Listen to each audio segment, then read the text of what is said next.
আসসালামু আলাইকুম। আজকে আমরা আমাদের প্রিয় নবী হযরত মুহাম্মদ এর জীবন থেকে একটি ছোট কিন্তু খুবই ইন্টারেস্টিং ও শিক্ষণীয় গল্প সম্পর্কে জানব।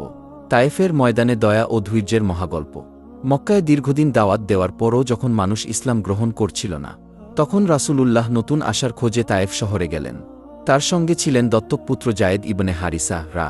নবী তায়েফের নেতাদের কাছে আল্লাহর বাণী পৌঁছে দিলেন, কিন্তু তারা শুধু অস্বীকারই করল না, বরং তাকে অপমান ও তিরস্কার করল। তারা শহরের লোকদের উস্কে দিল যেন তাকে তাড়িয়ে দেয়। রাসূল শহর ছেড়ে বেরিয়ে গেলেন, কিন্তু তায়েফের পথে পথে মানুষ তাকে কষ্ট দিল। তবুও তিনি কোনো অভিশাপ দিলেন না, কোনো প্রতিশোধ নিলেন না।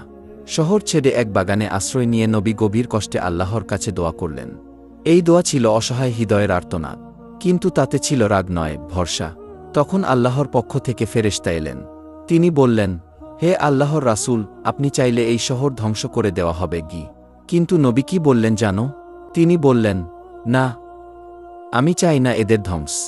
বরং আমি আশা করি এদের বংশধরদের মধ্য থেকে এমন মানুষ আসবে যারা এক আল্লাহর ইবাদত করবে কি। এই কথা শুনে আকাশও যেন থমকে গেল। যেখানে মানুষ প্রতিশোধ চায়, সেখানে নবী বেছে নিলেন ক্ষমা, দয়া ও আশা। আজ তায়েফ মুসলিমদের শহর। আর এই ঘটনাই প্রমাণ করে নবী শুধু একজন দাওয়াতদাতা নন, তিনি ছিলেন মানবতার সর্বোচ্চ শিক্ষক। এই গল্প থেকে শিক্ষা, দাওয়াতের পথে কষ্ট আসবেই, প্রতিশোধ নয়, দয়া ইতিহাস বদলে দেয়। নবী ছিলেন রহমতুল লিল আলামিন।